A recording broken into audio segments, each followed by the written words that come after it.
नमस्कार दोस्तों, जैसा कि हमने अपने इस क्वेश्चन सीरीज़ का पार्ट नंबर 9 तक कवर कर लिया था। आज के इस वीडियो में हम पार्ट नंबर 10 कवर करेंगे, ठीक है? जिसके इंटरनली हम 191 से लेकर के और 200 तक के क्वेश्चंस को करेंगे। मीन्स इस वीडियोस के इंटरनली हम नीट 2021 के क्वेश्चंस को एंड करेंगे, ख़त्म करेंगे। उसके बाद फिर हमारा पार्ट 11 नंबर जो होगा उसके इंटरनली हम नीट 2022 के क्वेश्चंस को कंटिन्यू करना स्टार्ट करेंगे, ठीक है? तो बेसिकली यहाँ पे क्वेश्चंस 191 क्या कहा जा रहा है, match list 1 and list 2, एलेंस rule, उसके बाद physiological adaptations, behavioural adaptations, biochemical adaptations. तो इसको आपको मैचिंग करना है, ठीक है?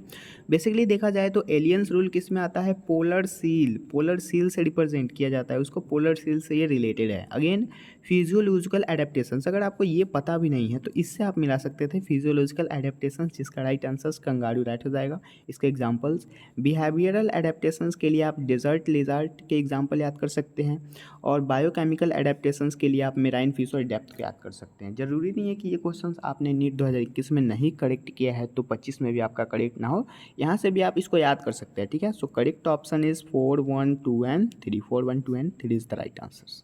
आते हैं नेक्स्ट क्वेश्चन पे।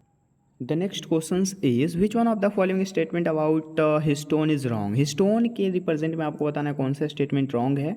So the pH of histone is slightly acidic, बिल्कुल सही बात है। हिस्टोन का पीएच जो होता है वो स्लाइटली एसिडिक होता है, नहीं सॉरी बेसिक होना चाहिए था, एसिडिक नहीं होना चाहिए था, इसलिए ये स्टेटमेंट रॉन्ग हो गया, ठीक है? बाकी histone are rich in amino acid and lysine and the एल्जीन, तो ये बिल्कुल सही ऑप्शन है।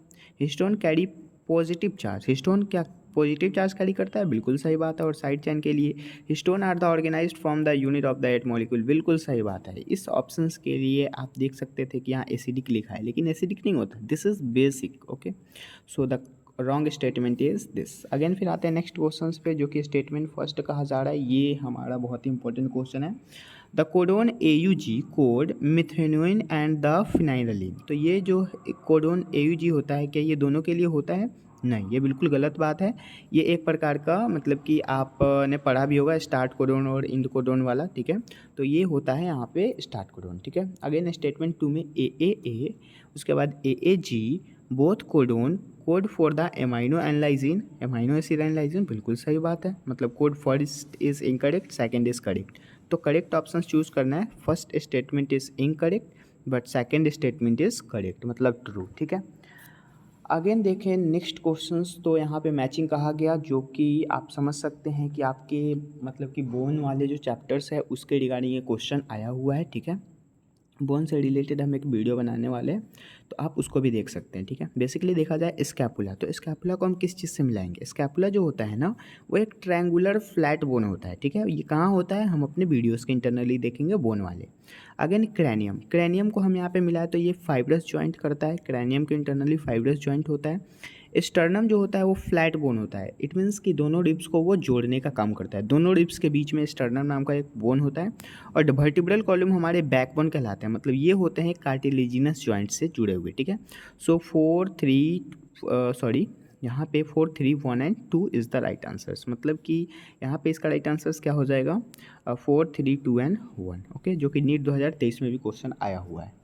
अगेन देखें नेक्स्ट क्वेश्चंस की, तो विच one of the following secrete the hormone relaxants during the later phase of the pregnancy, pregnancy के जस्ट बाद कौन सा हार्मोन रिलैक्सिन मतलब कि उसके बचाव के लिए कौन सा हार्मोन रिलीज होता है? तो रिलैक्सिन नाम का मतलब कि रिलैक्सिन हार्मोन होता है वो, जो कि कॉर्पस ल्यूटियम के नाम से जाना जाता है, ठीक है? Basically this is the right answers. Again आते हैं नेक्स्ट क्वेश्चन पे, तो ये क्वेश्चन सो है काफ़ी इंपॉर्टेंट है। Identify the type of cell junctions that help in the stop of the leaking. अब जब लीकिंग स्टॉप करेगा तो वो टाइट इजेक्शन कहलाएगा, ठीक है? ये क्वेश्चन बहुत फेमस है, काफ़ी ज़्यादा बार आया हुआ है। जब भी स्टॉप होगा, लीकिंग की बात की जाए तो लीकिंग से रिलेटेड टाइट जंक्शन, ठीक है? उसके बाद फिर आगे हम देखें कम्युनिकेशंस, तो कम्युनिकेशंस गैप जंक्शन, ठीक है? बाकी एक एडहेरिंग जंक्शन होता है जिसको सीमेंटिंग कहा जाता है, ठीक है? सीमेंटिंग की बात की जाती तो हम एडहेरिंग जंक्शन को लगाते हैं, लेकिन यहाँ पे है लीकिंग की बात और कम्युनिकेशंस, तो लीकिंग के लिए टाइट जंक्शन, कम्युनिकेशन के लिए गैप जंक्शन। अगेन आता है which one of the following is not a important component initiations और parturition of the hormone, the right answer is release of the prolactin नाम का हार्मोन, ठीक है? जो कि नीट 2020 में क्वेश्चन आया हुआ था। अगेन बात करें नेक्स्ट क्वेश्चंस की, विच one of the following is not a step of multiple है, मतलब MOET, ठीक है, जिसका फुल फॉर्म यहाँ पे लिखा हुआ है multiple evolutions embryo transfer technology, ठीक है। तो इसके रिगार्डिंग आपको इनकरेक्ट स्टेटमेंट चूज करना है, मतलब नॉट करेक्ट। तो पहले है cow yield about 8 to 6 egg of the time, बिल्कुल सही बात है। काउ इज फर्टिलाइज्ड, गाय जो होती है वो फर्टिलाइज्ड हो जाती है बाय द आर्टिफिशियल इंसेमिनेशंस, बिल्कुल सही बात है। आपको भी पता है कि जब भी गाय को कुछ मतलब कि ऐसा हीटिंग पीरियड आता है तो उसको एज अ सीमेंट डलवाया जाता है। Again fertilized egg are transferred to the surrogate mother at 8 to 32 cells stage, बिल्कुल सही बात है। And cow is the administration hormone having LH like activity for the super ovulations, this is incorrect because of that कि cow के internally ये बताया जा रहा है कि ये जो हार्मोन होते हैं क्या वो LH होते हैं, तो नहीं, ये तो फीमेल के लिए होता है ना, लेकिन काउ जो है वो तो ऐसा देखा जाए तो उसके इंटरनली मतलब कि ऐसा पीरियड वाली भावना नहीं होती, ठीक है। अगेन फिर आते हैं next questions, during muscle contraction. अब आपको बताना है कि मसल कॉन्ट्रैक्शंस के ड्यूरिंग में बताना है which of the following event occurs. तो H जोन डिसअपियर हो जाते हैं, बिल्कुल सही बात है। ए बैंड वाइंड नहीं, ए बैंड यहाँ पे वाइड नहीं कर सकते, ठीक है। उसके बाद I band reduced in the width, I band जो होते हैं वो रिड्यूस्ड होने लगते हैं वेथ के इंटरनली, बिल्कुल सही बात है। की जो चौड़ाई होती है वो रिड्यूस्ड हो जाती है। Myosin hydrolysis ATP release the ADP and PI, बिल्कुल सही बात है। अगेन फिर नेक्स्ट क्वेश्चन स्टेटमेंट देखिए, Z line attach to actin, Z line attach हो जाता है एक्टिन से पुल इनवर्ड, बिल्कुल सही बात है। मतलब करेक्ट ऑप्शन यहाँ पे बी को छोड़ के बाकी सब ACDN is the right answer, ठीक है, मतलब ACD ओनली।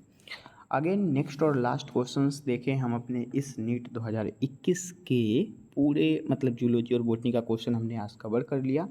लास्ट क्वेश्चंस है the adenosine deaminase deficiency result into, तो एडिनोसाइन डीएमिनेज डिफिशियंसी जो होता है उसका क्या रिजल्ट आता है, तो यहाँ पे आप देख सकते हैं die function of the immune system is the right answer, ठीक है। तो बेसिकली सारा का सारा क्वेश्चन हमने डिस्कस कर लिया, काफ़ी अच्छे से हमने 10 पार्ट में सारे के सारे क्वेश्चंस को कवर कर लिया। आई होप ये सारे के सारे क्वेश्चंस आपको काफ़ी अच्छे से बहुत ही कंसेप्चुअल वे में समझ में आए होंगे, ठीक है। कल के वीडियोस के इंटरनली हम नेक्स्ट पार्ट में क्या करेंगे कि नीट 2022 के क्वेश्चंस को कवर करेंगे, ठीक है। तो ऐसे ही इन्फॉर्मेटिव वीडियोस के लिए, ऐसे ही इंपॉर्टेंट क्वेश्चन सीरीज़ के लिए आप हमारे चैनल को सब्सक्राइब कर सकते हैं। बाकी अगर नेक्स्ट टॉपिक पे अगर आपको वीडियो चाहिए होगा किसी इम्पोर्टेंट पे तो आप कमेंट कर सकते हैं, ठीक है। तो मिलता है अगले वीडियोस में, तब तक के लिए थैंक यू।